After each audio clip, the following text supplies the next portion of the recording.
So you've been sitting there, you've been consuming endless amounts of content, and one day you feel that stirring inside of your chest that you were meant to do more than just consume. You were meant to create. Maybe you've been working a 9 to 5 and you know that you have more knowledge to share with the world and that there's something bigger than just coming home and watching shows for hours in the evenings. And the truth is, you have something to offer the world, but then you get into the YouTube studio and you start getting overwhelmed about what to film, where to start, how to set everything up.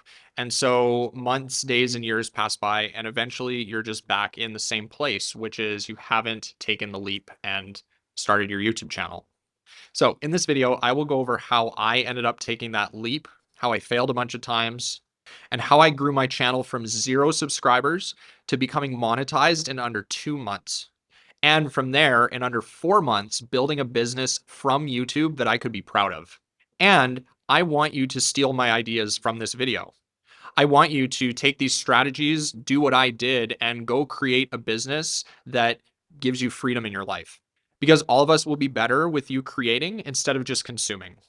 And if you haven't met me before, I'm Mike. I'm a health professional and a YouTube growth coach. And this is how YouTube changed my life in under 90 days.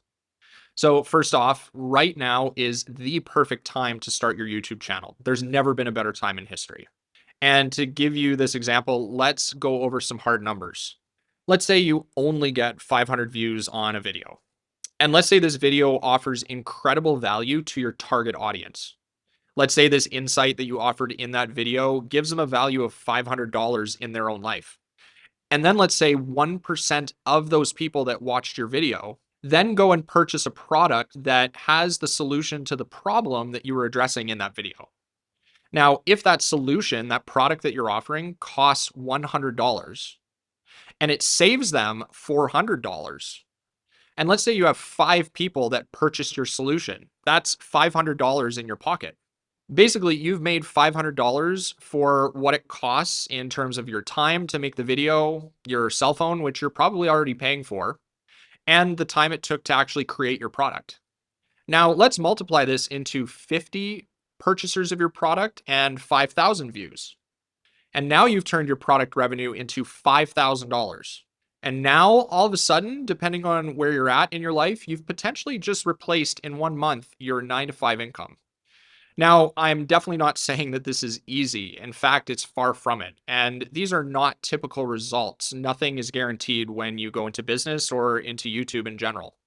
But what YouTube does offer is a wonderfully easy point of entry into business, especially since the YouTube algorithm is so well trained now. In fact, it has trillions of different data points, almost an infinite amount of data on both your ideal audience and the type of product you're potentially offering. And so, if you are very specific and crystal clear with who you're speaking to, the YouTube algorithm will definitely pick up who that person is and show them your content. And often the solution that someone is looking for is actually only one step behind where maybe you were in your own journey. It doesn't have to be this elaborate product or solution. It can be something pretty simple that you can monetize. What I mean by this is that sometimes we think that we have to be a doctor or a lawyer or even a millionaire to have the authority and the expertise to offer a solution to someone that can turn into a business. Basically, we think we have to be at a certain level of achievement before we're even allowed to offer a solution or a product that helps someone solve a problem they have. But the issue with this type of thinking is that it actually limits you into a box of what is actually possible and what problem even requires a solution in exchange for money. For sure, doctors get paid a lot for their expertise. They go through a ton of training and then they are able to figure out what someone is dealing with in terms of their health, and they hold a lot of responsibility. Lawyers have to study law and they have to uphold a certain ethical standard to be able to call themselves a lawyer, and they definitely are allowed to charge a lot of money for that expertise that they bring to the table. It's potentially saving you thousands of dollars if you don't know what you're doing. However, I want to flip this. So let's say you have some knowledge. Let's say you are an expert, you have tons of experience in traveling to Europe, and your knowledge of European travel hacks or credit card points or the best places to spend time in Europe that is worth the money. Let's say that this information saves someone $4,000 on their European vacation. And let's say you put all this knowledge together in a European travel hack packet and you charge $500 for that information. Well, if someone were able to save $3,500 and have an amazing time because of your knowledge and expertise, and let's say 100 people spend $500 on your product or solution for their European vacation, that's really all the business is that it's solving someone else's problem in exchange for money.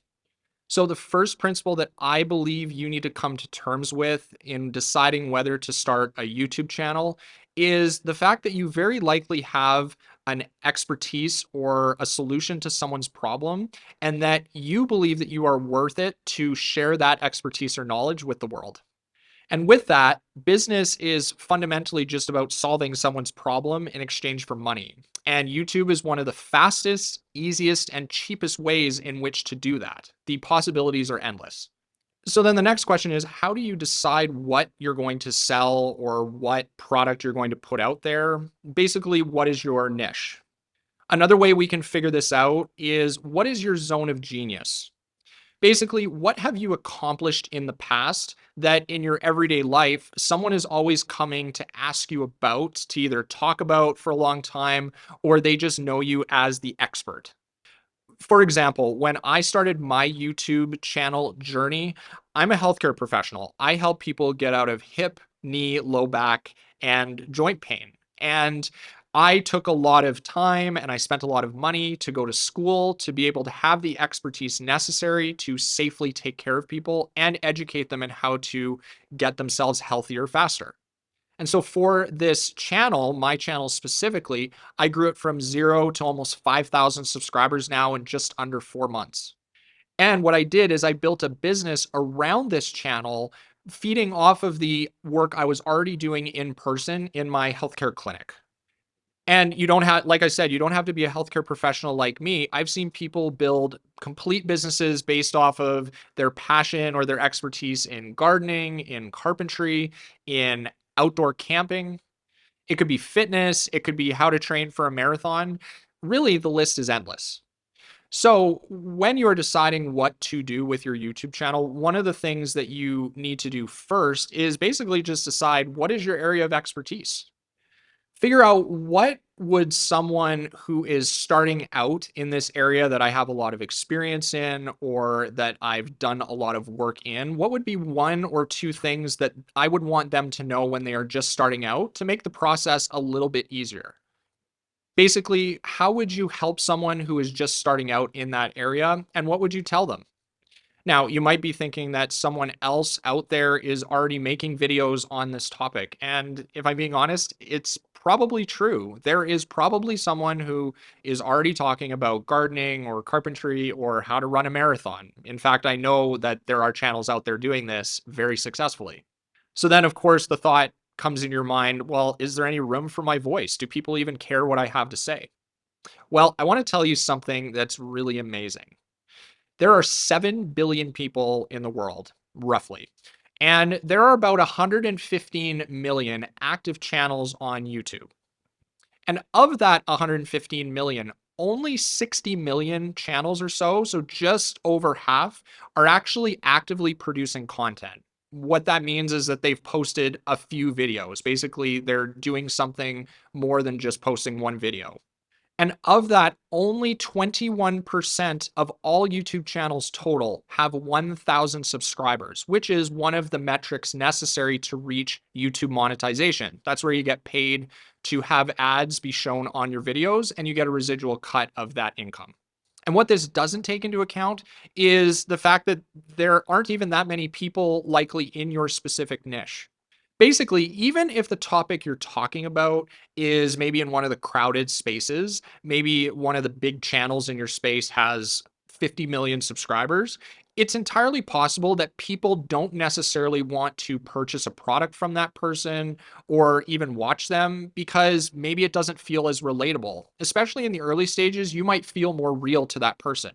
An example of this is, why don't we shop at the big box stores for every single thing that we need? Sometimes someone values a cheaper price, which potentially the big box stores can offer, but often people will actually shop at mom and pop stores instead of the big box stores because they can trust the person that they are buying from. They know what went into that product, how much effort is behind the scenes, and they want to support someone just like them. Often, this is because your journey is just that much closer to where they're at in their journey. And so your results or your expertise feels more relatable and attainable to them. And of course, all of this is anchored in the fact that if you want to grow a YouTube channel, you eventually have to put yourself out there and on camera. It's part of the game. And you have to do this even if you don't feel like you're a public speaker, or maybe you don't think you're very charismatic, and that's stopping you from publishing your first video on YouTube. But I want to tell you something. Some of the most successful YouTube channels aren't great public speakers. They just decided to tell people about the thing that they're passionate about. And it was that natural, raw vulnerability that drew other people to them. The only thing that's stopping you from publishing your first video or even being successful on YouTube and making it into a business you can be proud of is yourself. There's literally nothing standing in your way. And I want to tell you something else. The people that will criticize you or make bad comments on your first few videos saying this looks amateur or something else that's really tearing you down, they weren't going to buy from you anyway. They weren't going to be a good person to have in your audience. So you can feel free to just ignore them. You need to put yourself in the mindset that the people who will be buying from you, who will be a part of your community, who will enjoy your videos, they are there because they like you and they want to support what you're doing. And honestly, it took me a long time to get over this concept. And unfortunately, the longer that you wait to share your wisdom and an experience, you are potentially stopping someone from experiencing a breakthrough or growth in their own journey in that area of expertise that you have. In other words, your inaction is not only stopping you, it's potentially stopping others from experiencing life more fully. What a crazy concept. It's not about you, it's about others. And so the minute we take our focus off of ourselves and instead think about the people that could benefit from the information that we're sharing, that's when it becomes a lot easier to turn the camera on and press record. Now, once you've decided on what topics you're going to talk about or what you're going to focus on in your videos, the next thing you have to come to terms with and decide is how committed in terms of time and effort you are actually able to be. Is this channel something that you are able to invest full-time hours into to get it off the ground? Or do you only have 5 to 10 to 15 hours per week as you're continuing to work in your other job? Maybe you just got laid off, but you have some savings set aside, and you're going to spend maybe a couple of hours each day applying for new jobs in your field, but then you can potentially spend some time building up your channel over the next few months and see where it goes. And just for an example, on average, I spend on my health channel here, the one that we're collaborating with, about 10 to 20 hours per week. And this includes scripting, researching titles and thumbnails, the actual filming, the editing, all of that. Right now, I'm just a one man show and I do everything on my own. Now, if you check out my other videos, which will be linked here in a second, I go over how I spend my time researching all the various components. So, writing the scripts, researching what videos are doing well in my niche, and seeing if that's something that I can work with and take what's working and spin it into my own kind of flavor. And you'll also see in those videos that when I started from zero, I had a few videos kind of ready to go. I wouldn't say they were exactly YouTube ready. They were definitely very raw. But my initial intention when I started my YouTube channel was just to free up my time from giving exercises to people that I was helping in my clinic. So I didn't have to show them every single time. It was literally meant to be a time saving measure for me. And so these videos and materials I already had ready to go. They were pretty well suited for long form content. They were about 8 to 10, some of them were 12 to 13 minutes long. And so in my channel, and again, this was just my experience, by about month 3 to 4, I had already about 25 videos posted. And as I got better at it, I was able to build a workflow that didn't suck up as much time as it did in the beginning. I was able to get a rhythm. I had some templates set out. I also took what worked from my first few videos and basically just repeated that same scripting style, that same way of communicating to people in those videos, because the videos that were successful early on in my channel, if they're working, that's clearly what my audience wants to see. So we just want to keep doing that. And then with this workflow, I was able to kind of systematize and streamline everything. And then as my business grew from that channel, I was able to focus more effort on the things that mattered and that were focused towards growth. Whereas if you're starting as a complete beginner, you have no experience, you've never posted a video on YouTube for, of course, you're going to be spending a lot of time on just getting content out there and seeing what resonates with your audience. And so with this, if you are only working on it part-time, maybe you only have 5 to 10 hours available per week to work on it. It may take you 6 months, it may take you a year. Whereas if you have full-time hours available, you can definitely test and iterate and put out more content, because quite frankly, the more content you put out, the more data you have available to see what is resonating with your audience. So let's say you can only put out one video every 2 weeks, just as an example. You have maybe 10 hours per week available, and it takes you 20 hours to make a video, script a video, edit it, etc. And that's totally okay. Every person's situation is different, but just know that if you are only able to put a video out every 2 weeks, it might take longer for YouTube to figure out who your audience is, what the algorithm is looking for. And basically, the only way to accelerate that process is to give it as much quality information in the form of videos that you're posting as possible, so that it knows and can tailor what you're putting on YouTube into an audience that likes what they see and is willing to come back and watch more of your videos. So again, depending on your bandwidth and your ability, what's going on in your life, you have to set reasonable goals and expectations and understand that this is a long process. You're committing to something and you have to be willing to stick it out. Now, the other component that plays into this is, how do I make money off of my YouTube channel? And there's kind of two main ways or pathways that you can make money. One is more passive and behind the scenes, and the other one is definitely more active and involves a lot more work and is kind of more of the business side of running a YouTube channel. So the first way you can make money, the more passive way, and the way that I started making money first, was through the YouTube Partner Program. This is the coveted monetization threshold. To get here, you have to hit 1,000 subscribers and 4,000 validated watch hours. Some people hit 1,000 subscribers right off the bat. Maybe they have a trending topic that they capitalize on, but maybe those people only watch a couple of minutes of each of their videos. And so, unfortunately, you might take some time after you hit 1,000 subscribers to hit 4,000 watch hours. And that's just the name of the game. Conversely, if the type of topic that you have is something that keeps people sticking around to watch your videos for a long time, let's say it's a gardening tutorial and each of your videos that you post are going to be 20 minutes long, you may hit the watch hour threshold, those 4,000 total watch hours, before you hit 1,000 subscribers. But eventually, just know that both of those numbers will catch up to each other, and that's when you'll hit the YouTube Partnership Program. So once you hit both of those thresholds, YouTube will invite you into the partnership program. It might take a couple of weeks to get your bank account updated, to get connected into their system. But once you hit that threshold, you can choose to put what's called ads on your videos, kind of mid-roll ads. You may even be seeing one on this channel right now, depending on when you're watching it.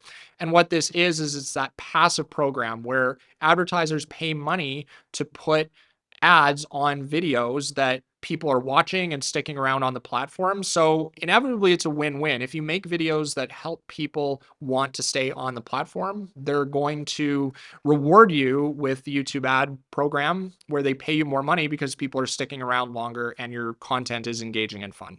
And so what does this look like for me on my health channel? Well, for transparency, I get about 70,000 views as of the time of making this video per month on all of my videos. And YouTube pays me roughly about $700 US per month. So all of those views across all of the videos, that's what advertisers are paying a certain amount, and then YouTube takes their cut. And then what's left over is what I get paid. And right now that's at about $700. So definitely not a full-time job, but it more than covers my business cost for making these videos. It's a nice little bonus. But of course, this is highly variable. It depends on your niche. Some niches like finance or travel pay much more in YouTube ad revenue, and some other niches don't pay as much. And it's purely based off of what advertisers are willing to pay and the demographics that's being served to. So your experiences may vary. These are not typical results, but just wanted to be transparent. And if you want to take a deep dive with me into the analytics of my videos, that will be linked right up here. And you can go watch that video where I go over kind of all the behind the scenes of my other channel. And so the better way to make money, I believe, and truly the more sustainable way over the long term is to monetize something off platform. And basically what YouTube is serving is as a lead generation. Basically, people that don't know about you find your YouTube video and then they're introduced to your product or to your service on YouTube. And then you take them off platform with something else.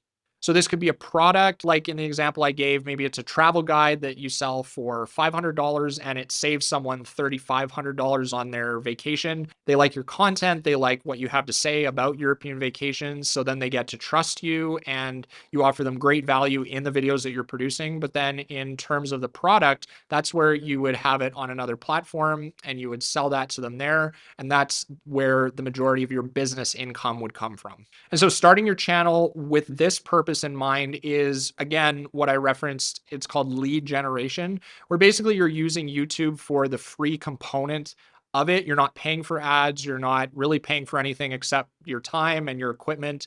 And you're using that to drive people to a product or service that you have somewhere else. Now, a lot of times I see people who started channels even just as a hobby. It was something they enjoyed. These could be things like gardening or carpentry or how to fix your car. And then after a while, maybe they found that they almost accidentally had an audience. They were just putting in the time, putting out helpful videos that were giving people a lot of value for free. But then as those videos started to pick up, they found that they could offer something of value to those people who initially were maybe just following because they had shared interests. But then obviously this gave them permission through the fact that their audience trusted them. They've come to like them. They see them almost as a friend or a buddy on YouTube. And this gave them permission to offer something of value to these people. Many people who I helped get out of pain on my other channel said they found me because the algorithm recommended to them what they were dealing with. Maybe they had a certain type of joint pain or muscle pain. They watched a few of my videos. They saw that I knew what I was talking about and it got them results. Maybe it got them out of pain pretty quickly compared to other things they had tried. And so from there, they reached out and asked if there were other problems that I hadn't even really potentially posted videos about. There were other health problems they were dealing with, and they wanted to see if I could help them with that. So even in that, there's that opportunity to produce a product that you didn't even know people needed until they started asking you about it. So, of course, all this stems from the fact that if you have a clear intention in mind for your channel, you need to be sure you are consistent and understand if it's going to be a business or a source of income for you. Because, like anything worth growing, you need to work on it and practice it and set aside time for it every single day. And unfortunately, the only way to get better at filming and posting videos is to film and post videos. Over time, it'll become a lot easier just to talk to the camera like I'm doing for you right here. This wasn't natural for me starting. Of course, I could talk in front of a group. I was able to talk to patients and clients that I was working with in person, but the only way to get better at producing content is to just produce content and put in the reps. From there, you can take the feedback that people offer you. You can see what works. You can stop doing things that aren't getting you results. And over time, you will start to get a rhythm and you'll really get a better understanding of what people are looking for from you as a creator. Now, finally, once your channel starts to grow, you may be approached by sponsors or people that are looking to offer you money in exchange for a product. Now, I've personally taken the stance, especially in my niche, that unless something is truly valuable and helpful based on my area of expertise, unless I would recommend it to a friend or to a client in person, I don't take sponsorships. The biggest component of why I do this and why I don't take many, if any, sponsorships at this time is because I have to be absolutely sure that if I recommend a product, that it doesn't end up violating the trust of my audience.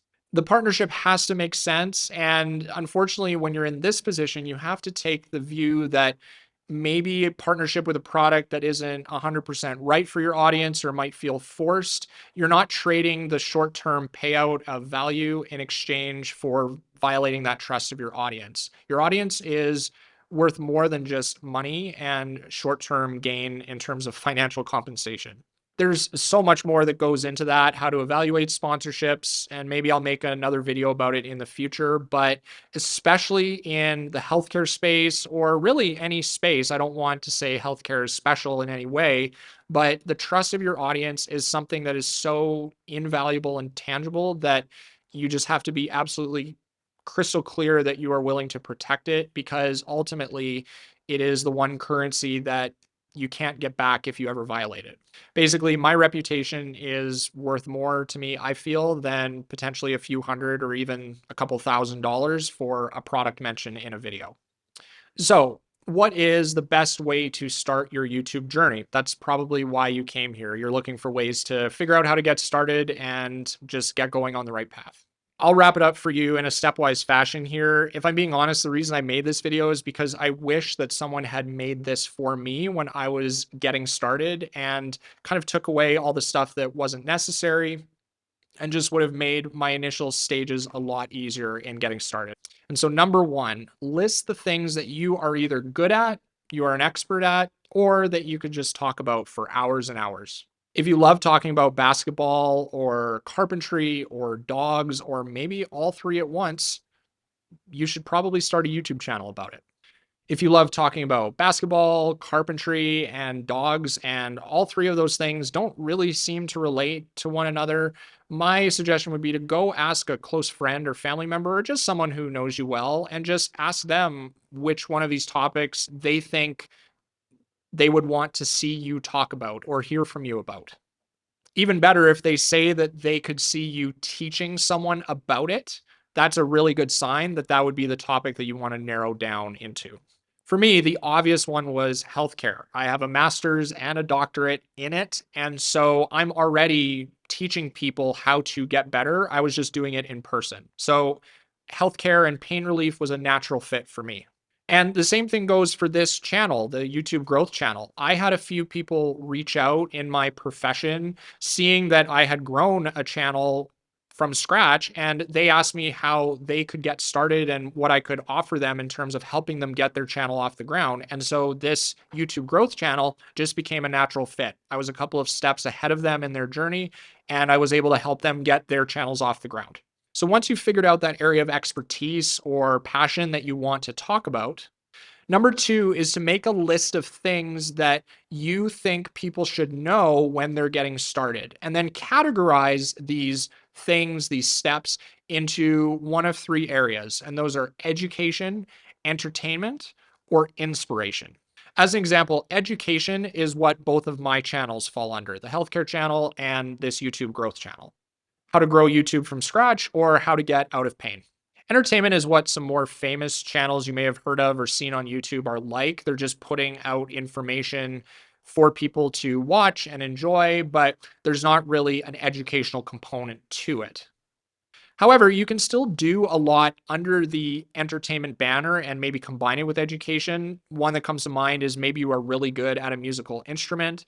And so let's say you put out a few videos that are purely you just playing songs, but then some other videos, once you get some traction, could be teaching people how to get started and learning how to play that instrument.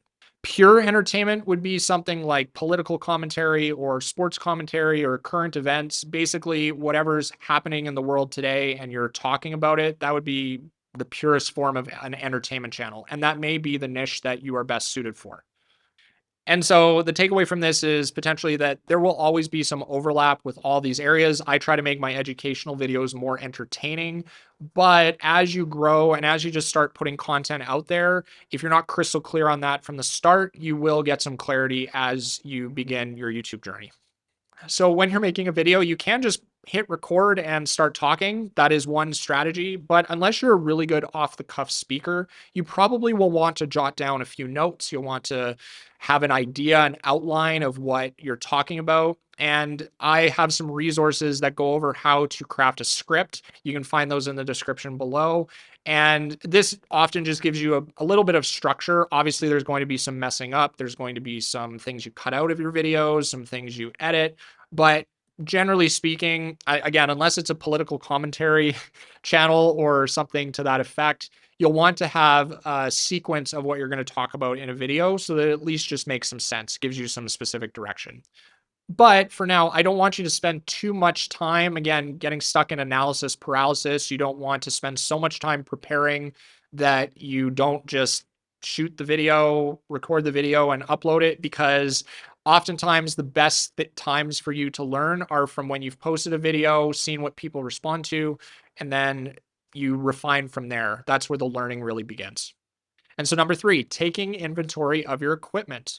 Now, with this, all you really need is a microphone, a laptop, and your cell phone, which you probably already have because everyone has some sort of cell phone these days.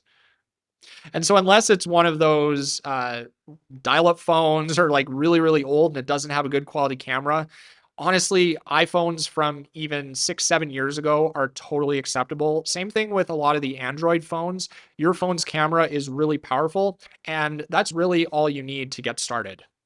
Basically, you don't need to spend thousands of dollars before you get started. In fact, I wouldn't recommend it.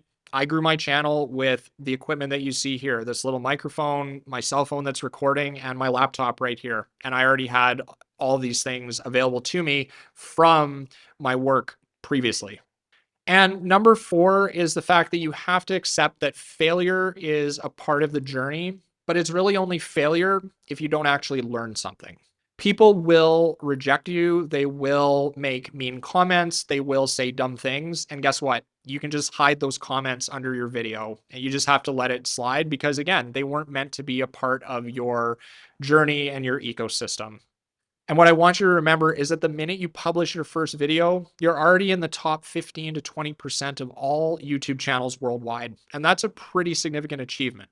By taking the first step and publishing more and more videos and continuing to grow in your YouTube journey, and as 2026 rolls around, you are going to continue to put yourself in an elite category of people who've taken a step towards doing something difficult and worth growing.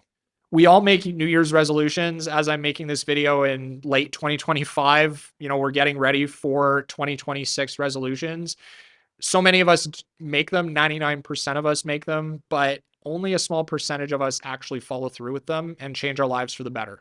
So, what I want you to do is resolve to do, to fail, to learn. And then after the 50th or the 100th or the 150th video, you may catch your first break. You may have a video that blows up and changes the trajectory of your life and your business forever. There will be days that you're ready to quit, but oftentimes the hardest times, especially in this YouTube journey, is right before your biggest breakthrough. That's how it was for me. And you can watch that video where I talk about this concept called the dip, where that part of your YouTube journey is so critical for building the skills and talents and resilience necessary to make the next move into a greater part of your life. I want you to remember that those who are lucky are not successful because of their luck, but because they were willing to stick it out long enough to make their own luck. So hopefully this video resonated with you. Hopefully it inspired you to take that next step, that first step, which is always the hardest. Hopefully it inspired you to start producing and creating instead of always consuming. And remember, the world needs your expertise. We don't have enough builders. We have way too many consumers. The world needs your skills and your insights and your talents. And so the minute you decide to step into that, you are making someone else's life that much better. And the more that you do that, the more the world will just be a more blessed place.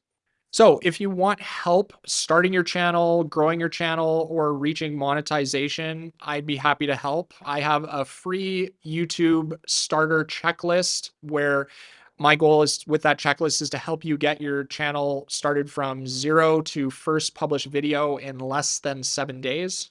So if you want help growing your channel, starting your channel, or getting to that monetization threshold, I have a free YouTube starter checklist where it has everything you will likely need to go from having no videos published to publishing your first video in as little as 7 days. So click the link in the description to get that for free. We have my paid school community where we have weekly channel reviews, we have thumbnail reviews, group calls, and I really hope that you can come join us. It's a really fun place to be.